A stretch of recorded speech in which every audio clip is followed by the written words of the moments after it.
Hello, everyone, and welcome to the latest installment of Real History. I am your host, Jared Frederick, and in this special episode, we are diving into our next installment of Real History with a Ranger. And in this episode, I am joined by my very good friend and longtime colleague, Steve Fawn, who is with Camp Nelson National Monument in Kentucky. He's going to be telling us a little bit about his park in just a moment because it plays a sort of important peripheral role in the movie that we are going to be watching this evening, and that is Steven Spielberg's 2012 film, Lincoln. Before we get into that, let's learn a little bit more about our guest co-host. Steve, thanks so much for joining us. Good to see you, Jared. An honor to be here to represent the National Park Service and Camp Nelson National Monument. And also to talk about Lincoln. It was one of the first films we watched together as friends all the way back in 2012. So I look forward to sharing that story with your viewers all the way back during the 150th of the Civil War. Yeah. So obviously been following along and have seen my other colleagues featured on Real History. You've presented at the park actually back in January of 2022. And you can find that presentation right here on our channel. Absolutely. The very first winter lecture series we had at Camp Nelson National Monument. And I wanted to return the favor, and Jared asked me to come and speak about Lincoln. So this is going to be a lot of fun. Indeed. All right. Without further ado, let's go ahead and take a look at the movie. We start off in this very violent struggle in this 1864 Battle of Jenkins Ferry. And our good friend, Gary Edelman of the American Battlefield Trust, recently did a dissection of this scene for Insider, among other Civil War films, which you should check out on YouTube. He didn't think too highly of this scene. One of the big things that veterans of this battle remembered was just how muddy it was. It hindered troops. The cavalry couldn't get around. I'm going to give it a little bit more of a pass than our friend will. I think it captures the chaos. I think the material culture is good. It captures the one domineering thing that a lot of people remembered about the fight, and that is the mud and the up-close and personal violence. So I'm a little bit more easygoing on it than our friend is. I think so too. When I first saw it in the theater and you saw this scene, you weren't sure what battle it was. The gentleman soldier here describes it. I think it also really does a good job of portraying how intense combat was between African-American soldiers and Confederates. I mean, no quarter often on both sides, and they were fighting till the very end, and that will be demonstrated with that scene. The ones of us that didn't die that day, we joined up with the 116th U.S. Colored, sir, from Camp Nelson, Kentucky. So in this opening conversation of the film, one of the soldiers makes reference to the very place where you work and interpret Civil War history. So I think this is as good a moment as any to talk about Camp Nelson. And this scene has been described to me very vividly by my friends and colleagues in Kentucky. The 116th U.S. Colored Infantry was one of 8 African-American regiments, U.S. colored troops that was organized at Camp Nelson beginning in 1864. July of 1864 was when the 114th and 116th U.S. CI Colored Infantry were organized. And he mentioned Camp Nelson in Kentucky, about 20 miles south of Lexington. And that became one of the newest units of the National Park Service in late 2018. And so, and that site really preserves and interprets the history of African-American soldiers. Camp Nelson being one of the largest USCT recruitment centers in the entire country, Jared. And it's the only one that's still surviving today. The largest was New Orleans, and the second was Camp William Penn in Philadelphia. But it's a new national park site. And the interesting thing is the 116th and 114th were not sent to Wilmington and to attack Fort Fisher, as was mentioned in the film here. That's inaccurate. They were actually sent to Richmond and Petersburg and will be involved in the campaigns around the Confederate capital in 1864 and 1865. But I was told by friends that when they were watching the film for the first time in theaters in Lexington, when the soldier mentioned Camp Nelson, the whole crowd started cheering, which is great. A pretty cool scene. Yeah. That we here highly resolve that these dead shall not have died in vain. Is the soldiers quoting the Gettysburg Address a bit too much here, Jared? I was just about to ponder that very same question. A lot of critics didn't like that scene. They thought it was a bit bombastic, that it was a bit too flowery, perhaps.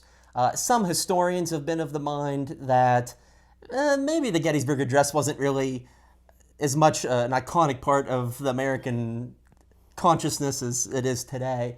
But I will say this, and this revelation is rooted in a conversation that I had with some students, and it's a conversation that a lot of other people didn't get, and that is the fact that the Gettysburg Address is foundational to this movie. Because in 1863, Lincoln says, "What must we do? We must win the war." Now that the war is almost at an end, the big question is, where do we go from here, and how do we build upon the principles of this idea of a nation of, by, for the people? Well, the best way to do that is to create a constitutional amendment that remedies the nation's original sin, and that is slavery. I think that's a great point. And it takes us right to January of 1865 when this debate's going to be had in Congress. Lincoln's administration will be kind of in and out about this idea of a constitutional amendment to abolish slavery. And this is right before the launch of the spring campaigns that will end the Civil War. So I think that is a nice buildup for where we're going with the rest of this film here. Who wants to listen to a useless woman grouse about a carriage accident? I do. The carriage accident that Mary Todd Lincoln makes reference to here actually happened as the Battle of Gettysburg was ongoing. She was thrown from the carriage, hit her head, and this was, in all likelihood, an assassination attempt to kill Lincoln as he was in transit somewhere. Lincoln had several threats on his life while he traveled around Washington, D.C. I mean, often he'd walk from the White House to the War Department by himself, and it's really hard for us to conceive of that now with as much protection with the Secret Service that they provide to not only the president but cabinet members and high-ranking, government officials, and that was not the case here. I really enjoy the lighting in this film. Everything is lit by candles and fireplace, and the silhouette around Lincoln they have in several scenes is just incredibly powerful. It harkens back almost to the 1930s or the 1940s when shadowing was such an effective and important component of cinematography. I didn't know that, okay. In filmmaking. And one of the great subtleties of this movie is the cinematography, because there's nothing really dramatic. It's not like Saving Private Ryan where it's a bunch of steady cams and it's chaos or anything like that. It's very steady, it's very gradual, and that is so you can concentrate on the all-important dialogue that the characters are sharing. So it's very effective filmmaking. It's not done in excess, but it seems like a world that we would want to step into. Absolutely. When we watch it. And that photo of that young enslaved man there, that young boy, was used as propaganda by the U.S. military, actually, known as Jackson the Drummer. There's a photo of him, in his disheveled slave clothes. And then there's another image of him as a drummer boy in the U.S. Colored Troop Regiment. And so it's really interesting watching this film. You see these connections, right? These references to a lot of different images, stories that Civil War historians and enthusiasts would know. There's all these great little tidbits and acts throughout the movie that many people wouldn't even notice, but one of them being Lincoln pulling a speech out of his hat. And of course, Lincoln used his iconic top hat as a briefcase of sorts. And so we get a sense of that right here. And his well-regarded and renowned humor as well. Lincoln was known to inject humor in almost everything he did. And you see it here, and everyone's laughing, and I enjoyed that. Daniel Day-Lewis, really captures the humanity of who Lincoln is, starting with his voice. Even if every Republican in the House votes yes, far from guaranteed, since when has our party unanimously supported anything? So the dialogue in this film is really, really interesting, and you see some really important figures like Secretary of State William Seward from New York. And this film is based off Doris Kearns Goodwin's book, Team of Rivals. And I think a lot of us, when we went to first watch the film, there was so much focus on the 13th Amendment, which actually makes a lot of sense now. But you want to speak more about that, Jared? Yeah, I think one of the core elements of the story is political wrangling. It's done within the cabinet, it's done within the House of Representatives. And that really gets to the heart of what Doris Kearns Goodwin's book is all about.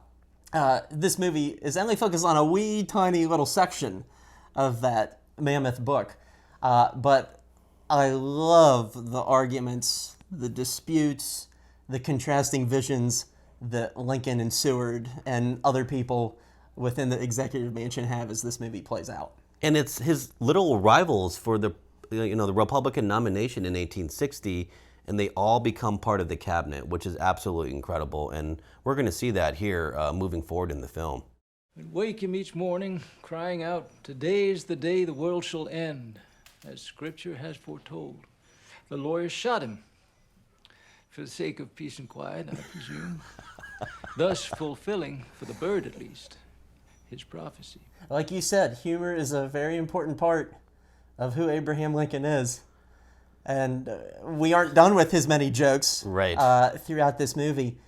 But I think one really significant thing to remember is the fact that one of Lincoln's secretaries, John Nicolay, who's lingering here in the background, he said that it was such an important device for Lincoln.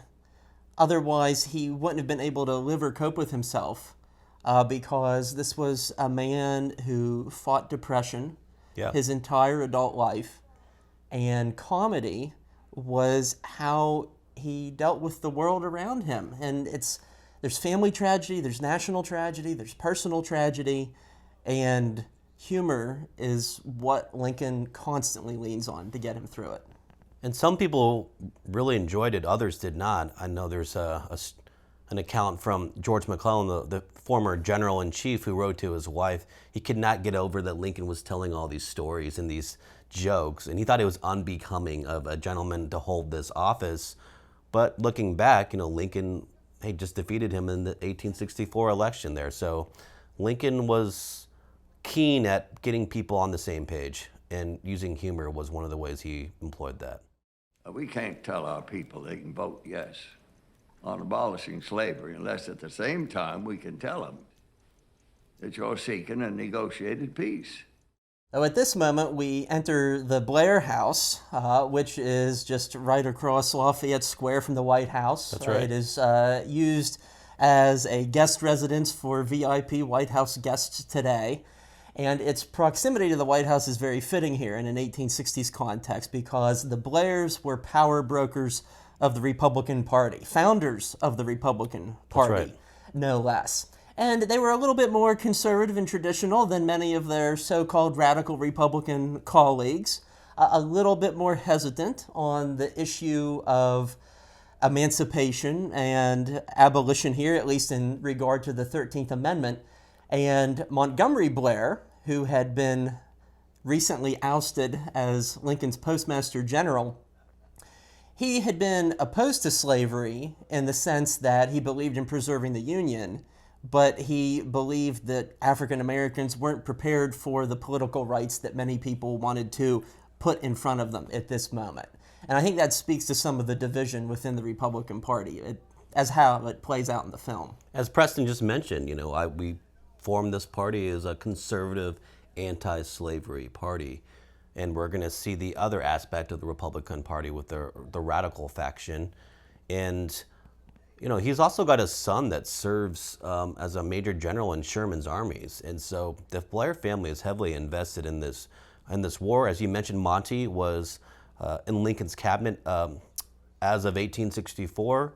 His house and property was sacked by the Confederate Army as they advanced towards Washington, D.C. with the battle that we now know as the Battle of Fort Stevens, the one battle that Lincoln was under direct enemy fire. Silver Spring, Maryland was developed by the Blair family. It was burned down as the Confederates evacuated the D.C. area. So he was not very pleased with that, and within a few months he was out of Lincoln's cabinet. And it's also worth mentioning that his son-in-law, husband of his daughter shown here, is a cousin of Robert E. Lee. That is right, yes, okay. He's in the United States Navy. Well, it's interesting if you compare this to the first scene from Gods and Generals, right? Because Blair is offering Lee the position of commander of the U.S. Army, and then this scene here is 4 years later in 1865 when he's off to Richmond to talk to the Confederate government. And while we're on the topic of Richmond and the Confederate capital, those scenes that we just saw, as well as that exterior shot of the Blair home, is actually the governor's residence in Richmond, where this movie was filmed in almost its entirety. So a little bit of cinematic irony here as we talk about traveling to Richmond. Yeah, I was told by friends that work at the battlefield park, the Richmond National Battlefield Park, when they were creating the set there, they added columns and pillars to it. There was rows of cannons and wagons parked outside on the grass. They really transformed, ironically, Richmond to Washington, D.C. We'll be revisiting more irony along those lines a little bit later. I love these scenes as we enter Lincoln's cabinet meeting. And he held a cabinet meeting every Tuesday and Friday. And as we're talking about not only the beauty of the set dressing here with authentic maps and everything but also the perfect casting for some of these people. And I think perhaps the best physical resemblance of any actor in this movie is Bruce McGill as Edwin Stanton. It is absolutely uncanny. Yes. And he captures the sort of impatient, driven attitude that Stanton was so well known for. And you said Edward Bates as well, the Attorney General, who was also a rival in 1860 for the Republican nomination for president. But you're right. Bruce McGill's portrayal of Edwin Stanton is absolutely spot on. You read anything about him, and he was incredibly hard to get along with and domineering in many ways. And the War Department held a lot of power and used it throughout this conflict. And his relationship with Lincoln really evolved, which is really, really interesting. Remember, he was affiliated with George McClellan as the war began, and took a dramatic right turn as with the conduct of the war, ends up suggesting to Lincoln to fire George McClellan in 1862. Our first target is Fort Fisher. It defends Wilmington Port. I also like Gideon Wells's portrayal as well. Remember, he writes deeply and constantly throughout the Civil War, and some of his journal accounts are very revealing with a lot of these meetings and Lincoln's mindset as the war ebbs and flows throughout the war. I mean, the U.S. Navy does an incredible job of, blockading the southern ports to help win the war. Going back to the cinematography, the mastery of Janusz Kaminski, the cinematographer for this film, you'll notice just how slow-moving and gradual the camera is. It slowly moves over this desk covered with every sorts of paperwork imaginable. It's not cutting to the reactions of the people to Lincoln's left or right. You are focused exclusively on Lincoln. You are honing in on him so you can absorb everything that he is saying to understand the web of complexity in which he has to operate politically. So just fantastic mastery of the camera here. And I actually think it's the most important scene in the film. He talks about, Lincoln is known as the great emancipator, right? It's been over a year since the Emancipation Proclamation was issued on January 1st, 1863. But that is a military order, as he mentions. It does not impact states that are not in rebellion, including the border states like Kentucky, Delaware, Missouri, and Maryland that are loyal slave states. And when the war is over, he can no longer use his war powers to impact the institution of slavery. So he realizes an amendment is necessary to abolish slavery forever in the United States. And so this really underlines the rest of this film. And what he really gets to throughout these conversations is the absurdity of keeping slavery intact, as some people were calling for. Why in the world would we defend democracy, defeat the Confederacy, and keep this horrible institution intact, and risk it all happening again? Lincoln is thinking in the long term here. And it's incredibly complicated when African American men that are enlisting in the U.S. military, they're freeing themselves. We call it self-emancipation. They are not going back into slavery when the war is over. That just would not make any sense. And I think what's important as well, if you think about the Emancipation Proclamation, it also authorizes the U.S. military to organize units of African American soldiers and sailors. I stress that everyone read the entire document. It's a really well-worded military political document, but right at the end it talks about the authorization of U.S. colored troops in many ways, and it kind of brings this all together. We saw this scene at the beginning with U.S. colored troops, and we'll see U.S. colored troops throughout the film as well. We want you to bring the anti-slavery amendment to the floor for debate. Excuse me, immediately. You are the amendments manager, are you not? James Ashley, who's a representative from Ohio, had been the House manager during the previous attempt to get the 13th Amendment passed through the House, and realizing that he didn't have the political capital on that previous try, he very smartly and strategically tabled it, waiting for a better opportunity when the Republicans might be able to grow their number of representation. And so here we see him being called upon in the hour of need in the final stages of the war. It's an interesting period, right? Lincoln was reelected in November '64 overwhelmingly, and a lot of Republicans will occupy seats in the House and in the Senate, and it's now time to do this before the end of the war. And talk about We all know what he's doing, and we all know what he'll do. a list of actors and actresses in this film. I mean, we have some heavy hitters here. And then we're introduced to the one and only Tommy Lee Jones. As the one and only Thaddeus Stevens. God-forsaken Republican Party, our party. Abraham Lincoln has asked us to work with him to accomplish the death of slavery. Thaddeus Stevens really emerges as one of the primary heroes of this movie. He's gruff, he's not personable. Even people who agree with him don't get along with him in many of the scenes that we see here. But he's such a fascinating individual. This was a man who overcame adversity time and time again. He is born with a club foot. He has a limp his entire life, loses his hair due to illness at an earlier point in his life, wears a wig, which you can see, and I have seen personally in the archives of the Lancaster History Center here in Pennsylvania, an incredible museum worth checking out.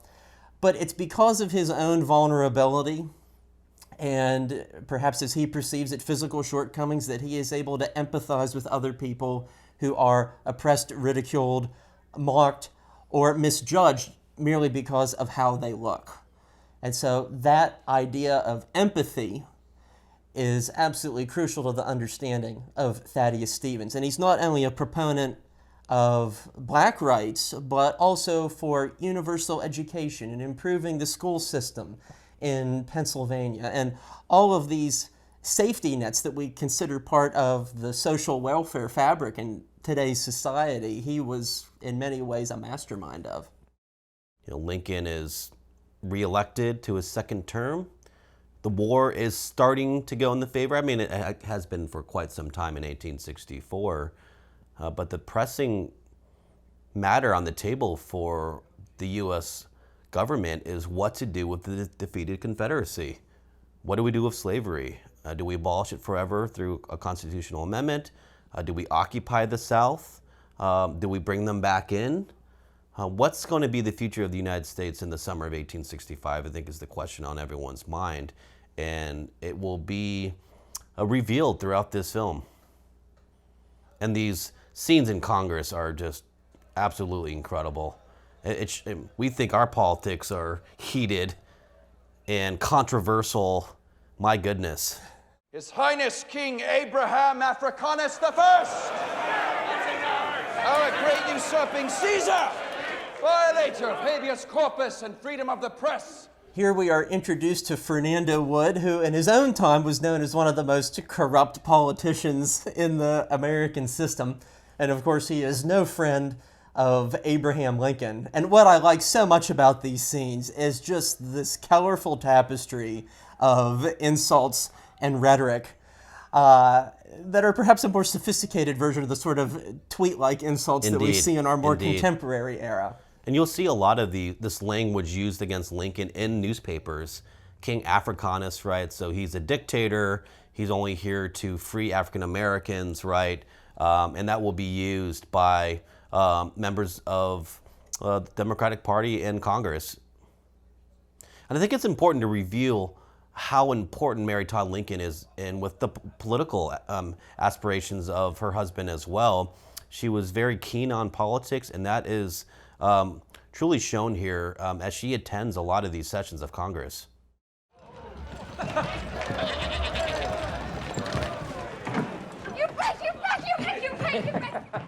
This scene leads us to the various shenanigans that the Lincoln boys would get themselves into. And I'm going to say something controversial here. I don't think Abraham Lincoln was the best father. Oh my gosh! I know. He was a very loving father, adored his youngest sons, had a strained relationship with his eldest, but he let them get away with everything.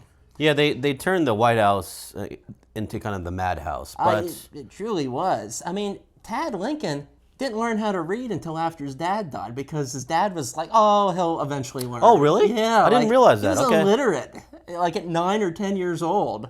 That is not good parenting. Well, he's funny, so... He can get away with it. Indeed. And he's cute. Well, you know, Lincoln was escorted by elements of Pennsylvania soldiers and Ohio light cavalry as well. They christened young Lincoln the 3rd lieutenant, and so they were very fond of him. And we see some of those Pennsylvania bucktails in the backgrounds of various scenes here. It's a very nice little period detail. They called him Lincoln's bodyguard. I went to Richmond to talk to traitors, to smile at and plead with traitors. So Francis Preston Blair did go to Richmond, and he made all these overtures to the Confederate government there. Among one of his proposals was that the United States and the Confederacy ally themselves to fight against French intervention in Mexico, thinking that we can again be united by fending off European powers, which defies the Monroe Doctrine. It sure does. Really interesting, because the U.S. military will go right to the Texas-Mexico border right after the Civil War. Months after Lincoln's assassination, elements of the U.S. Army, about 50,000 men, will be sent to occupy the Texas-Mexico border, including the 114th and 116th U.S. Colored Infantry. As you saw at the beginning of the film, those men served in Mexico until 1867, or on the Texas-Mexico border long after the Civil War. One of the soldiers remarked, if we stay out here any longer, we'll be speaking Spanish when we come home. I think that there is, from a cinematic point of view, a little bit of frivolity needed. Okay. Because the stakes are so high, so much of the plot is so serious and somber. The stakes are immense. But it's Washington, D.C. There's always colorful characters in Washington, D.C.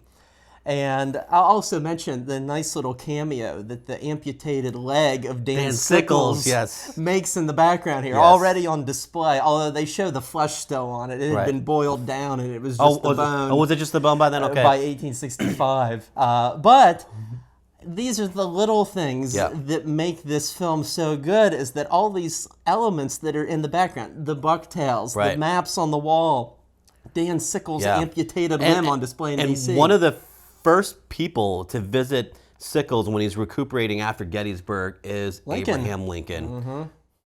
Jared, this is one of my favorite scenes in the film, and I was able to get some background information about the shooting. One of my friends that is a ranger at Richmond National Battlefield Park was one of the historical advisors on, and he was talking about shooting this set, and he was providing a lot of information to the actors about what Lincoln was thinking, including Daniel Day-Lewis, speaking to Steven Spielberg and the other cast members, and just really, really powerful scene. The U.S. Army has laid siege to Petersburg for months, and it will finally break by April of 1865. One of the other things too is that these Confederate representatives just kind of showed up at Union lines, and U.S. troops didn't know that they were arriving here. It was a complete surprise to them. And so it leads to this sort of inner turmoil within the ranks of the U.S. military's hierarchy, like, who's supposed to do what with these people? We don't know. I think it just shows the level of secrecy and underhandedness and how unofficial it was within the realm of U.S. governance.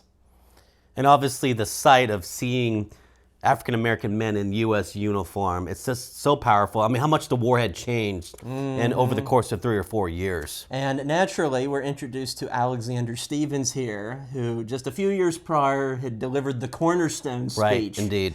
Who said that slavery is the fiber of our existence, it is the cornerstone of our being, and we are going to fight to defend it.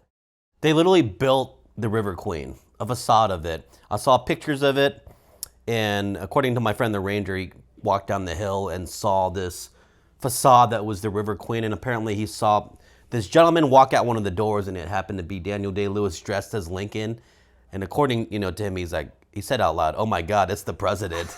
So really cool. He showed me images of some of these structures they built, and it's a big production, and they spent quite a bit of money to rebuild some of these historic structures, including Grant's headquarters. Yeah, though if you look in the background very closely, behind the River Queen, there's no water. Right. It's a boat out in the field. Exactly, right. So there's some continuity issues here from a filming perspective. You should have filmed at an angle where it's apparent that there's water in the background. But hey. And small potatoes. City Point is still there. Visitors can go out and see Petersburg National Battlefield, and one of the sites is City Point. Go check it out. Yeah. Mr. Lincoln, could you come with me? Mrs. Keckley was a slave. Elizabeth Keckley was a significant person regarding the inner workings of the Lincoln White House. Absolutely. She was very much the support system for Mary Todd Lincoln. And indeed, as this dialogue would suggest, she had a rather harrowing experience in the first decades of her life. She was sold and traded amongst various slave owners in Virginia and North Carolina. She had been physically and sexually abused in that capacity, but eventually she is able to buy her freedom with the assistance of friends, works her way to Washington, D.C., where she becomes a dressmaker for the likes of the Lee family, First Families, and eventually, in that capacity, befriends Mary Todd Lincoln. And in 1868, I believe, writes a memoir. It's a very good memoir. Her life at the White And House. her son served in the U.S. Army, in the U.S. Colored Troops. As she later acknowledges. He was a very sick little boy. We should have canceled that reception, shouldn't we? We didn't know how sick he was, Molly. What are your thoughts on the treatment of Mary Todd in this film? Obviously, Sally Field is an incredible actress and captures kind of the raw emotion of Mary Todd and the things that she experienced. Her very fragile relationship with Lincoln. Yeah. As you mentioned, both Lincolns are suffering from heartbreak and despair, the loss of Willie during the war. Yeah. I think it treats her with great grace and dignity. I think it shows both sides of her. On one hand, she's very smart, very politically cunning and astute. She can hold her own against people in political circles, but she's also incredibly vulnerable. In all likelihood, she was bipolar. She had to confront these various challenges throughout her life. And for goodness sake, let's put it this way. She loses 3 out of her 4 children before she's 60 years old. Her husband is assassinated right beside her. Who wouldn't go through psychological problems when enduring experiences like that? So when we see her in this state of mourning in Willie's old bedroom, and then the scene immediately following, she's putting on her public face. Right. She's meeting with Thaddeus Stevens and Charles Sumner, who's famously caned in the Senate leading up to the war. And Benjamin Wade as well. Yeah. She is an incredibly smart politician. And I think the film handles her characterization really well. I think so too. And if you're ever out in the central Kentucky bluegrass, if you come to Lexington, go check out the Mary Todd Lincoln house where she grew up. Her parents are buried in Lexington Cemetery just up the road here. So a lot of connections to Kentucky for both Lincoln and Mary Todd. I enjoy this so-called kitchen debate in the basement of the White House because on one hand, we see the realist Republican Party in Abraham Lincoln, who acknowledges limitations, who is very practical. And then we see the progressive Republican Party in the form of Thaddeus Stevens, who is of the mind that we are in this die-hard struggle. People have been waiting for generations, and I'm not going to wait any further. Right. We are going to live up to our ideals. And I love this sort of inner tug of war that is happening within the party here. And it's, I guess, using a baseball analogy for Lincoln here, he says, you know, you've got this vision. It's different from my vision. But in order to get to home plate, we need to at least get to first base first, right? And that's what I really take away from this scene. And it really shows us, again, we've been talking about kind of the discord itself within the Republican Party during the Civil War. And this will be really the height of the Republican Party, you know, after 1864. The war will be won relatively soon, and they will dictate how this country will be reconstructed after the Civil War. If in pursuit of your destination you plunge ahead heedless of obstacles and achieve nothing more than to sink in a swamp, what's the use of knowing true north? As this debate between Lincoln and Stevens continues, I just must compliment screenwriter Tony Kushner.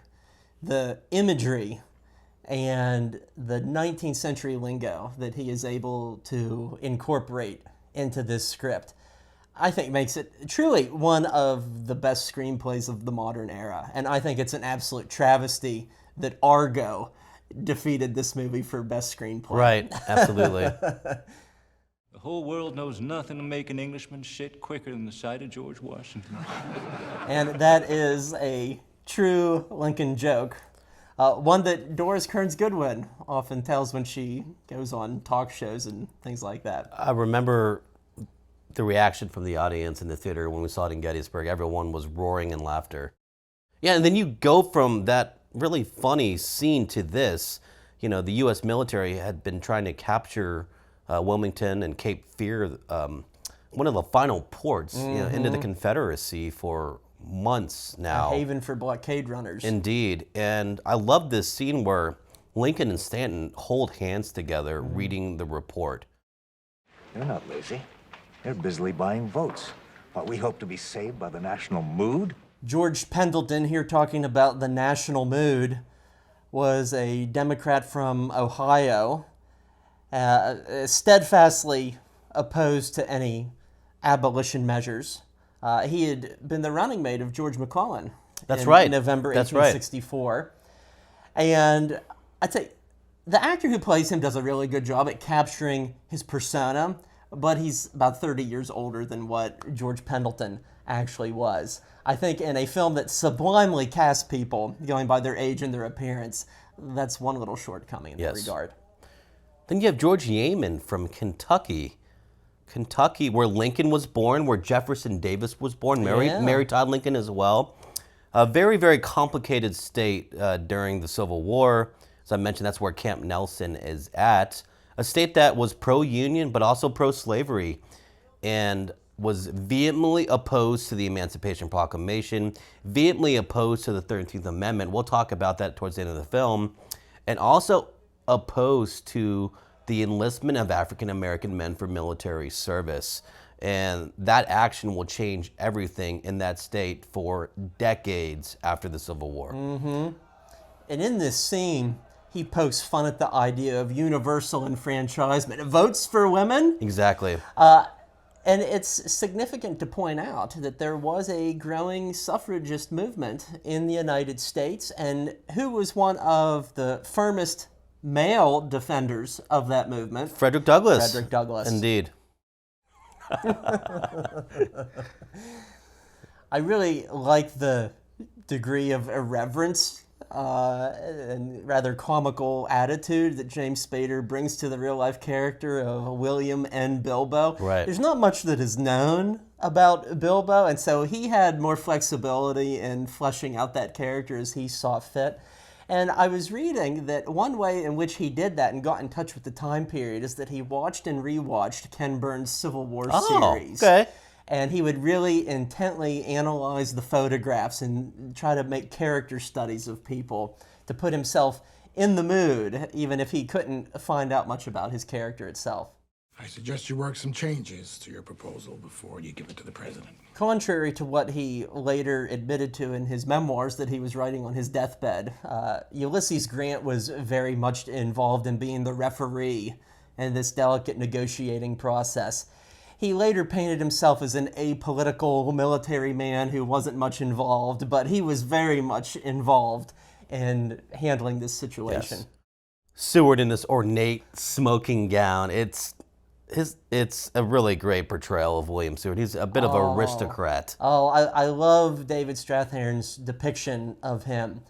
He was definitely aristocratic, somewhat egotistical. Right. He sometimes liked to rhetorically one-up Lincoln. Right. And you sort of get that rough love throughout the film. It's one of so many great dynamics that we see throughout the movie. And this scene produces one of my favorite lines. My trust in him is marrow deep. Lincoln describing his relationship with U.S. Grant. And I use that to describe my friendships now. My trust in this person is marrow deep. Including me. Indeed.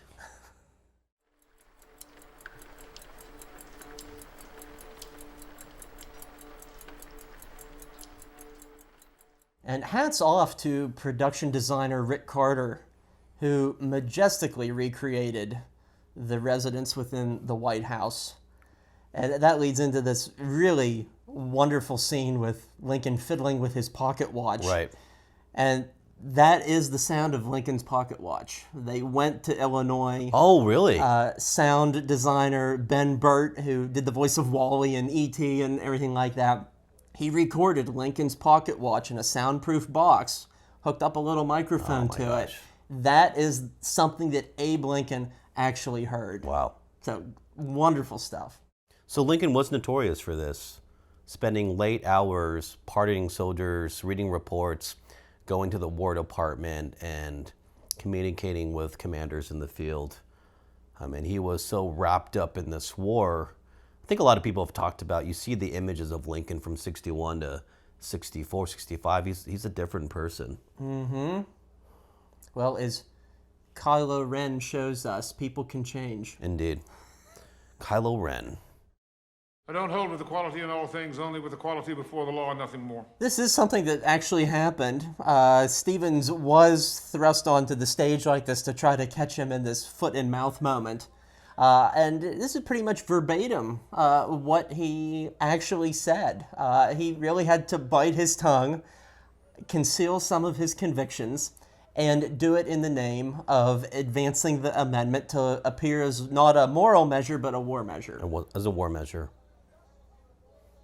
And as Lincoln had mentioned with him in that dinner kind of conversation in the basement of the White House, there will be other battles to fight down the road. Even after both of them pass away in the years after the Civil War, the fight will continue with Reconstruction.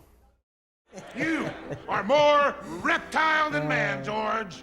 So low and flat that the foot of man is incapable of crushing you. How dare you?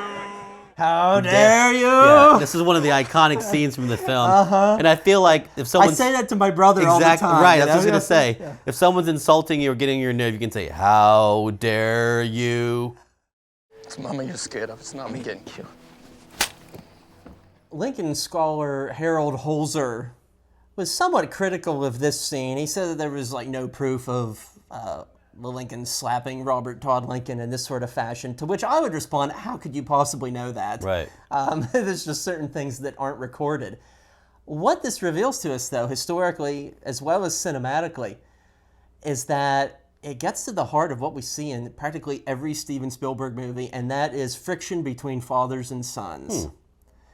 In every Spielberg movie, there is the absence of a father or there is a dysfunctional father-son relationship, including in his most recent film, which is semi-autobiographical. And we see that play out here with Lincoln as well. And sure enough, I think it's safe to say that Lincoln loved his eldest son, Robert, probably the least of all of his sons. There was tension and division between them. Which you see Mary Todd, delivering this kind of burn on Lincoln, saying, he's the reason why that you basically were kept in this marriage that you don't want to be in. Mm-hmm. But I think what's incredibly powerful about both scenes here, Lincoln with Robert and then Lincoln with Mary, is this idea of self-determination, right? Is ambition, personal ambition, which we don't want to stifle, as he calls, your natural ambition. And he personifies that with his upbringing, from a small town in Kentucky to one day becoming the president of the United States. And I think when Robert talks about, I cannot live with myself as a man,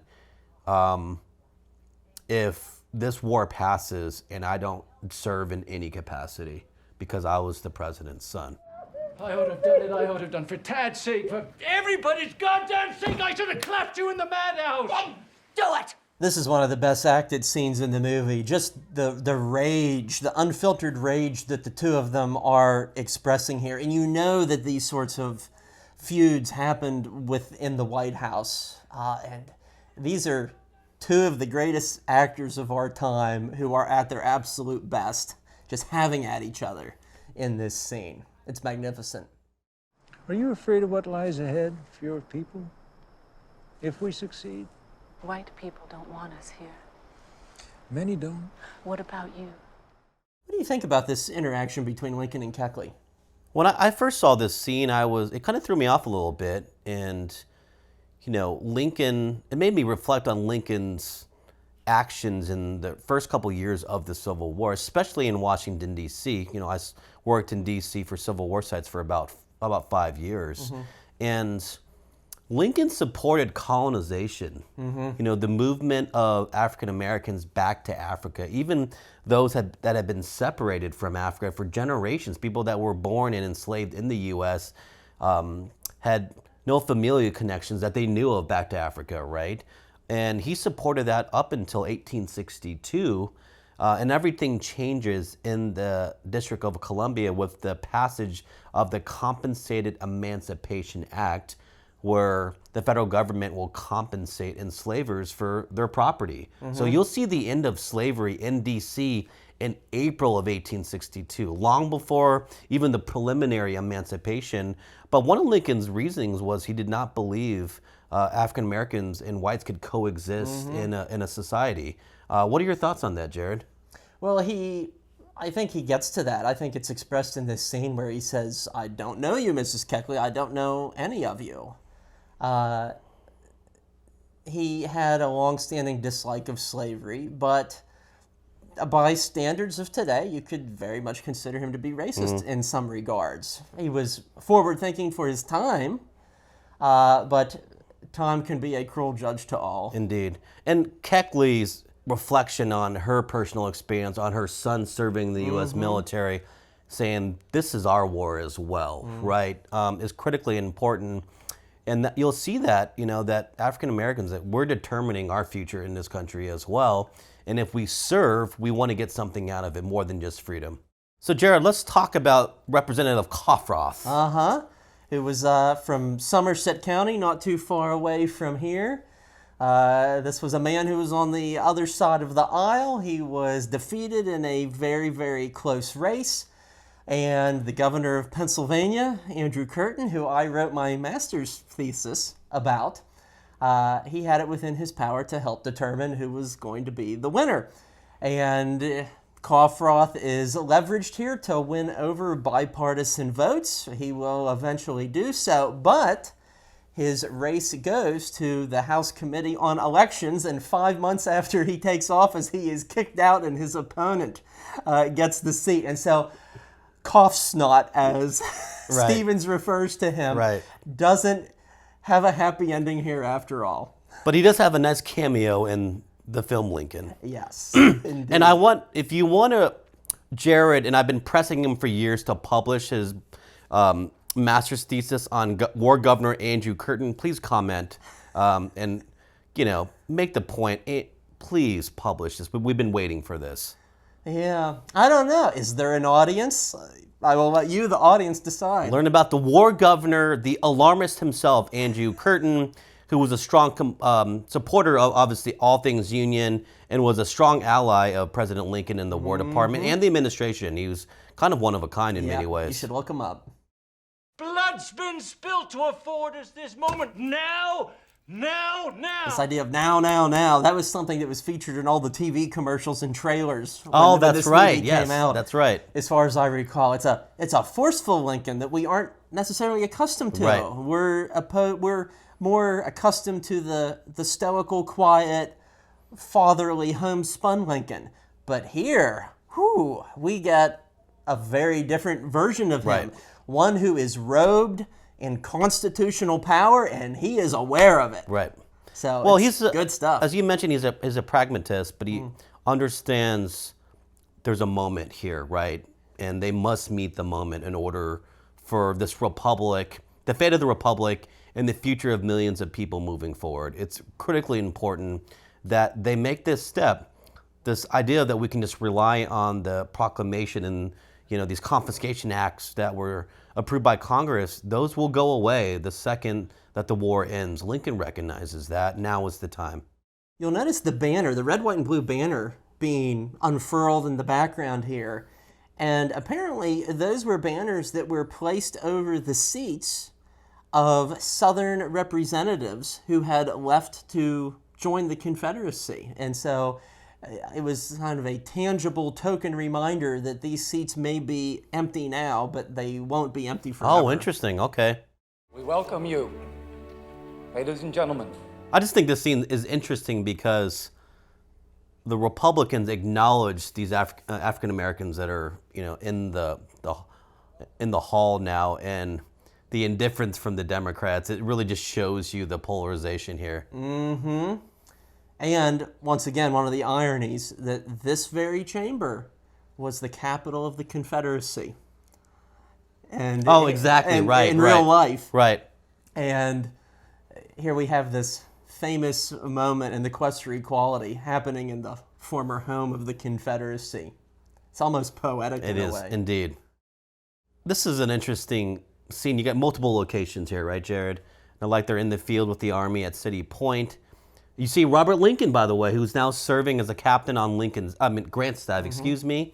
And then you have the representatives of all these states voting. And then this kind of makes it for me.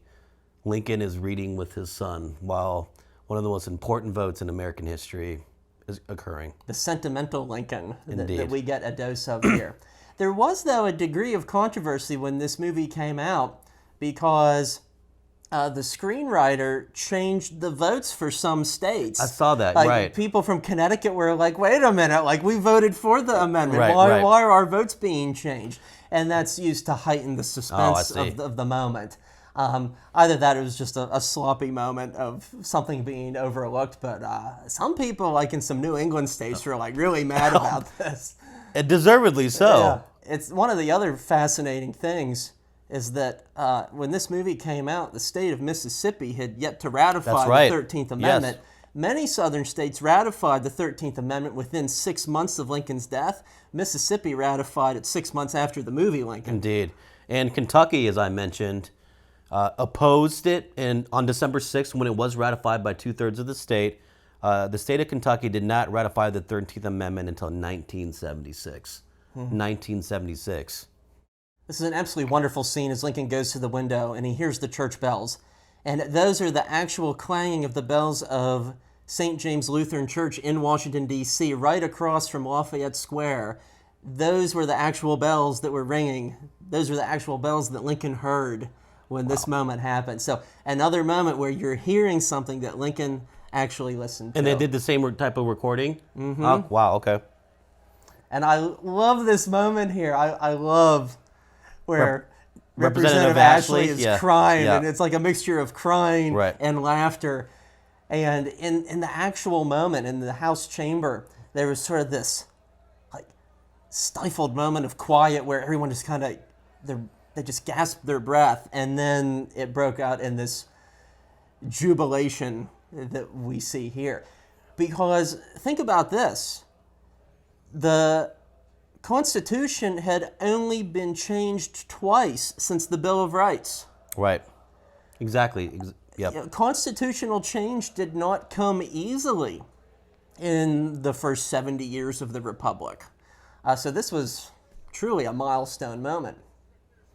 And I think what really captures this in the film is we talk about Lincoln as the great emancipator, but what codifies emancipation is the 13th Amendment. Mm-hmm. It's not the Emancipation Proclamation, it's this. Do you think Frederick Douglass should have gotten a little bit more credit in this film? I think Frederick and other prominent African Americans that were incredibly supportive of the Union, of the United States, who understood that this was their moment as well. Mm-hmm. And Douglass talks a lot about this, is we're not fighting for just freedom, we're fighting for the rights of citizenship, the right to own property, the right to vote. He always talks about the franchise, right? And absolutely, I think that component, that perspective is is missing from this as well.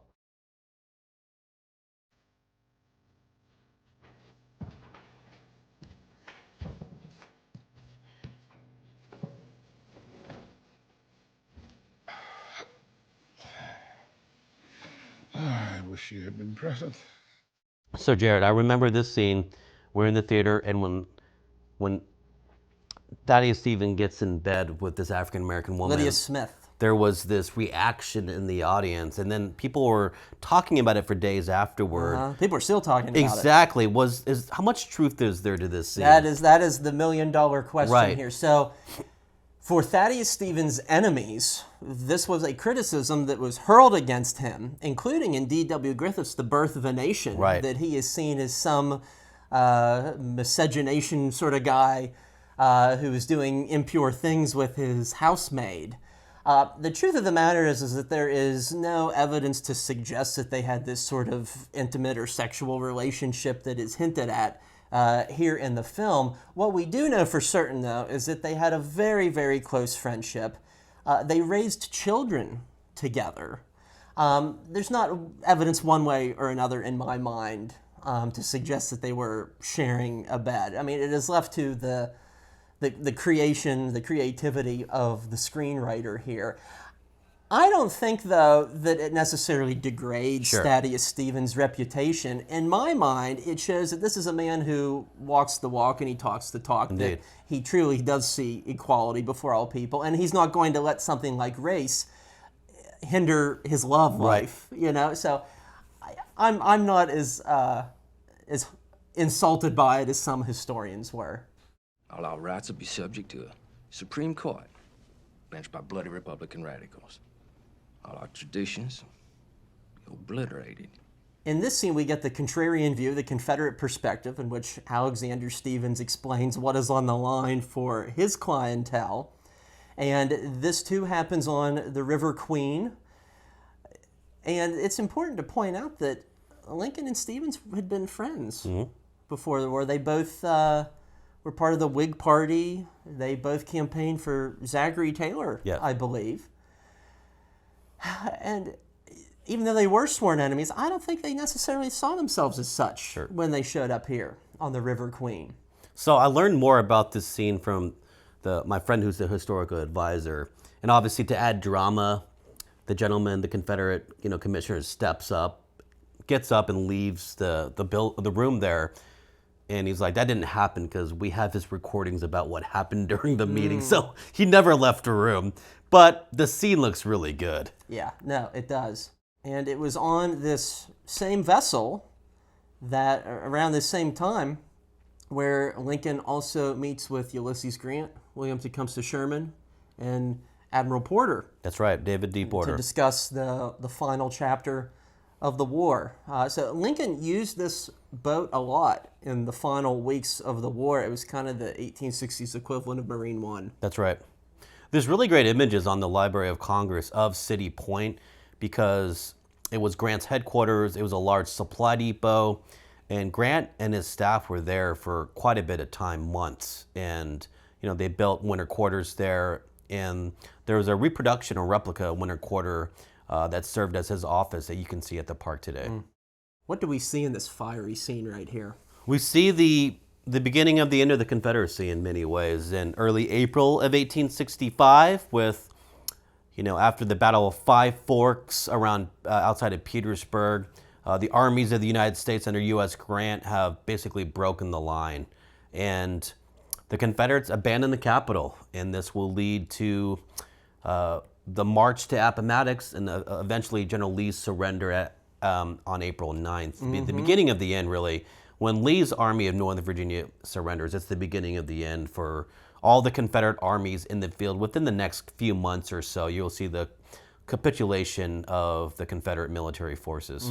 And Richmond is not burned down by U.S. troops. It is set aflame by Confederates who can't carry all of their stores with them. And the fire spreads dramatically and burns a substantial portion of the capital. A substantial section of the capital was burned. And as you mentioned, it's poetic in many ways that they come back 150 years later to shoot this film about Lincoln and the end of the war in these two big cities that are critically important to the war. So Jared, you see the Petersburg battlefield here. It's a long battlefield. It's a dramatically big battlefield that occupied a lot of space and acreage. You see really the beginning and end of intensive trench warfare between the armies of the United States and Lee's forces around Petersburg and Richmond, Virginia. And it is some brutal combat and very intensive. People call it a precursor to World War I in a ways, with some of the defensive positions that both sides will erect in the coming months, starting in 1864. And I think they do a good job of capturing it there. I know there was some criticism for this scene where you see bodies everywhere. It's embellished a bit, but to get the point across, I think it's fair. Very few Civil War battlefields had concentrations of bodies that were that significant. Absolutely. And I believe this is supposed to be Fort Stedman. I believe Lincoln goes and visits Fort Stedman. But it was actually about a week and a half prior to what the movie shows. He actually goes and visits it before Richmond falls, if memory serves correctly. This very well could be my favorite scene in the movie. This one here? Yeah. Okay. And the cinematography has so much to do with it, because you see this very worn and battered Lincoln. The makeup department did its full effect here on him. Indeed.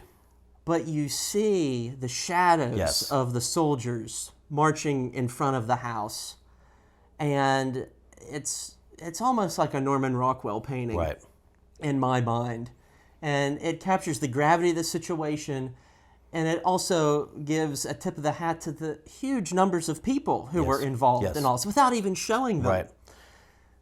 You're right. I do appreciate the scope of this, because there's 100,000 men in the field, right? There's elements of the U.S. Army that go into Richmond, but the vast majority of the armies, there's multiple armies in the field, will be pursuing Lee, towards Appomattox. And they do these forced marches and march dozens of miles in the span of about 48 hours and are capturing large elements of Lee's army that's literally disintegrating before his very eyes.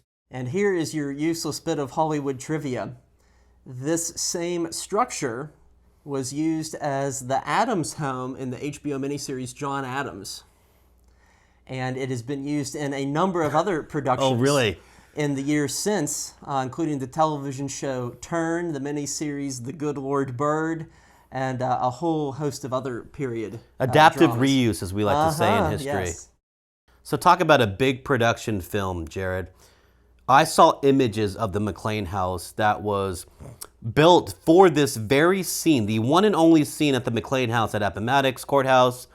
And they rebuilt this whole thing. And I'm like, oh my gosh, it's amazing. What did they do with it? My friend told me, oh, they tore it down after film. I'm like, what? Yeah. And he showed me images of the back of the house, and there was no wall there. Right. So it was, obviously, it's a facade, but you want to talk about the production value of this? I mean, it's incredible what they were able to do. Yeah.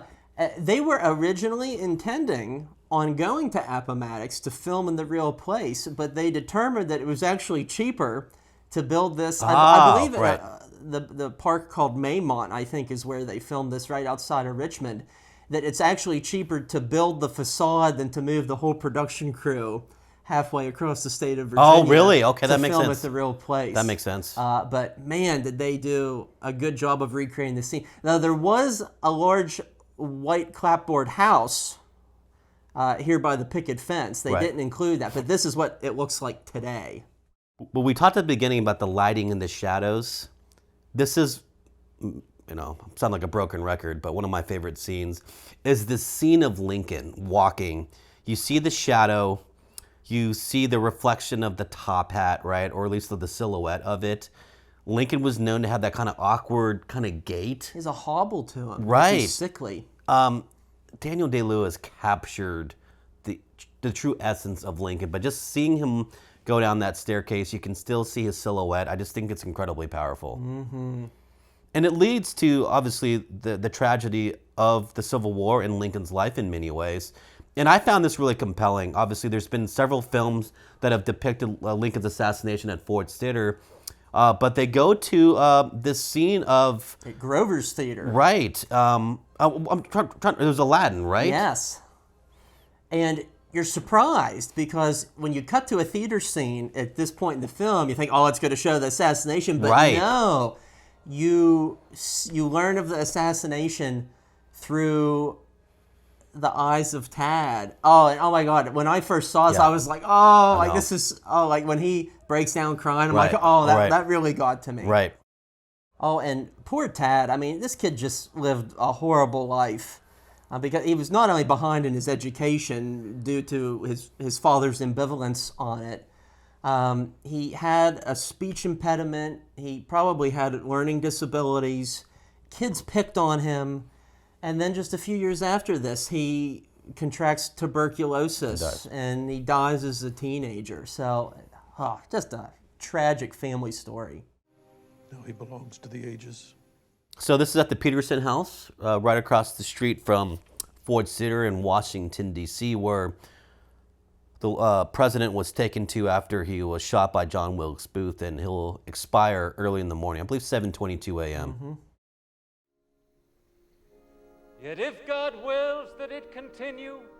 A very artistic shot here among the final shots in the movie as Lincoln's image appears in a flickering flame. Yes. Suggesting the fact that his light is being carried on, his work is being carried on. And that, of course, leads to his second inaugural address, which is given just about a month before he is assassinated. And this was a very surprising speech for his time because the people who gathered here on the steps of the Capitol building were expecting a victory lap speech. Right, exactly. They thought this is going to be a celebratory moment, but instead, Lincoln talks about war widows and orphans and being kind to the nation's former enemies and the need to rebuild.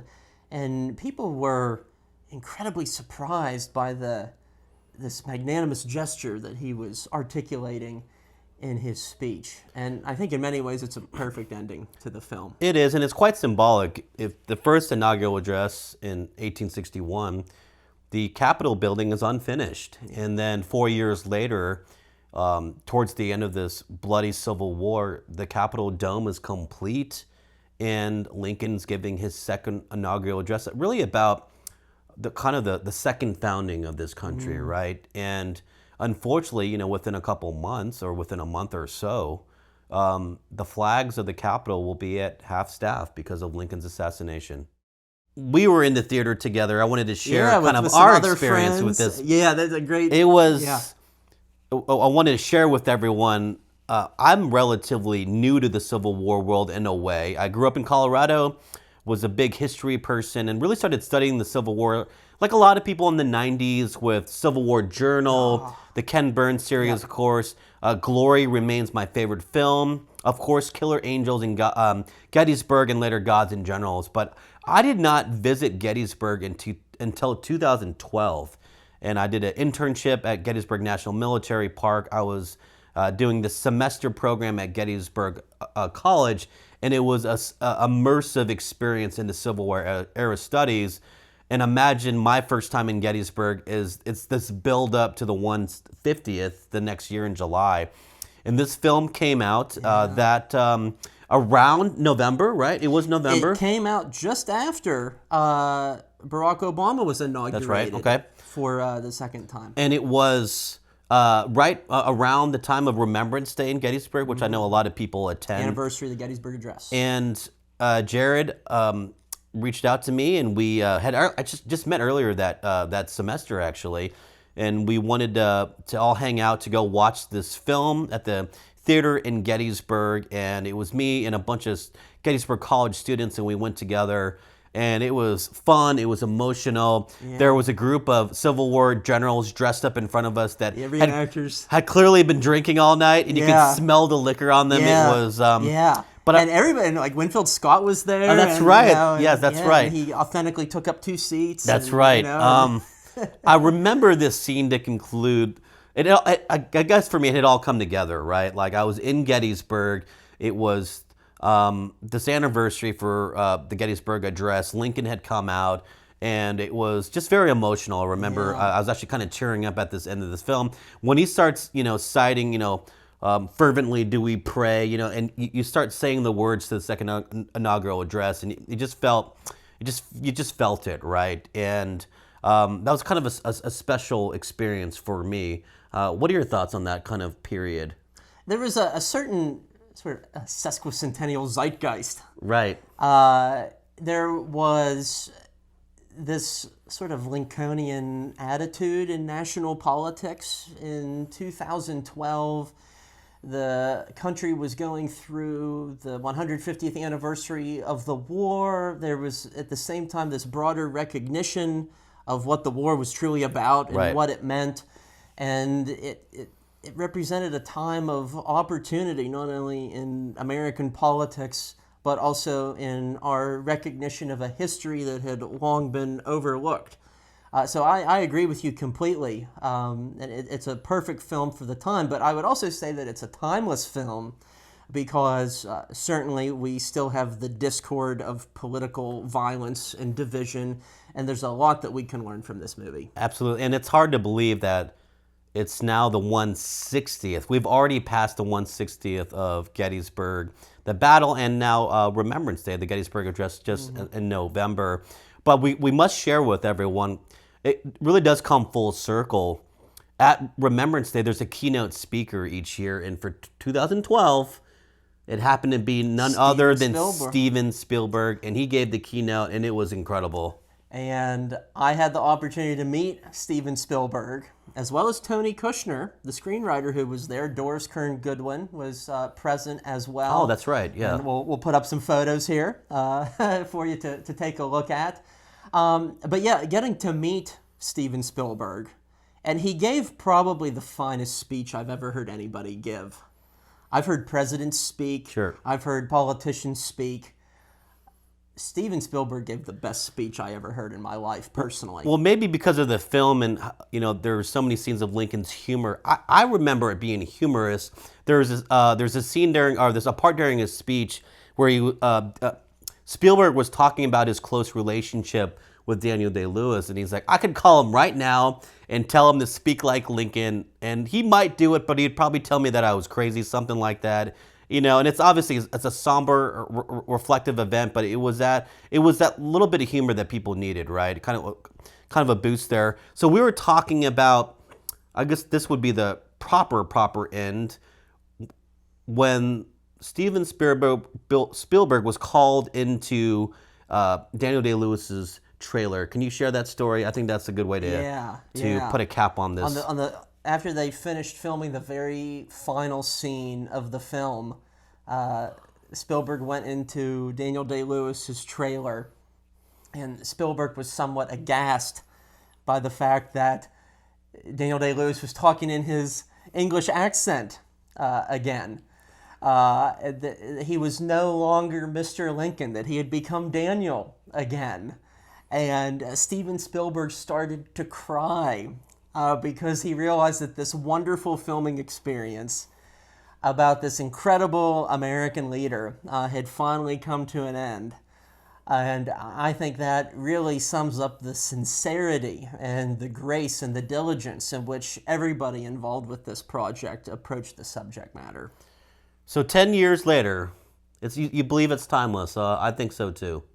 I think it's one of Steven Spielberg's best films. I think it's perhaps his smartest film. Really? Okay. And right up there with another film that he wrote with or worked on with Tony Kushner, Munich, which is a very often overlooked Spielberg film. These are very smart and sometimes dark and complex movies. And I think this one shows, the success of this movie shows that audiences are in fact capable of movies that require critical thinking and paying attention and not simply superhero stuff blowing up all the time. Yeah, I think so too. And I remember the reaction from a lot of my friends that would not classify themselves as history enthusiasts, certainly not Civil War buffs. And I think what really drew them to it was a couple of things. Lincoln, people are mysterious. Lincoln remains mysterious, and people are very curious about Lincoln and who this person is and his ideals, his presidency, his legacy, of course.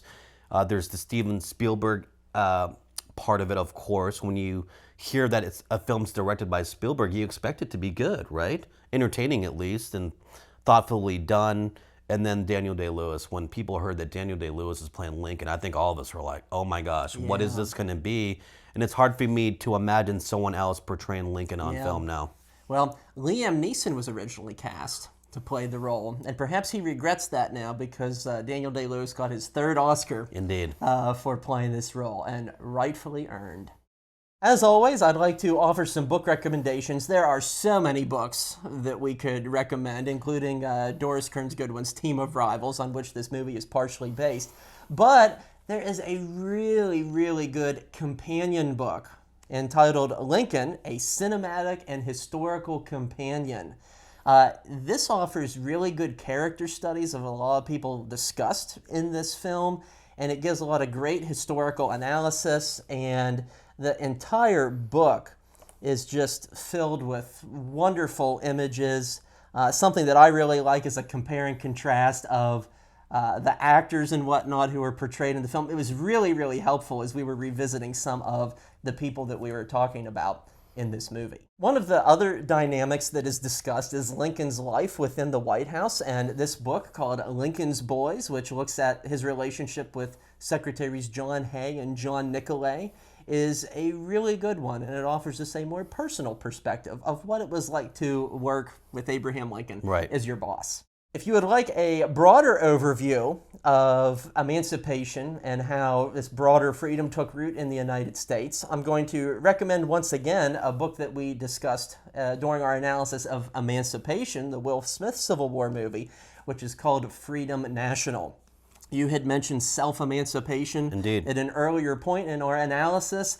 This shows us how self-emancipation occurs, how enslaved people themselves press the issue upon the federal establishment, and how it correlates with a lot of the national politics that is depicted in the movie Lincoln. And then, last but not least, this is a really good one, a biography on Thaddeus Stevens by Bruce Levine.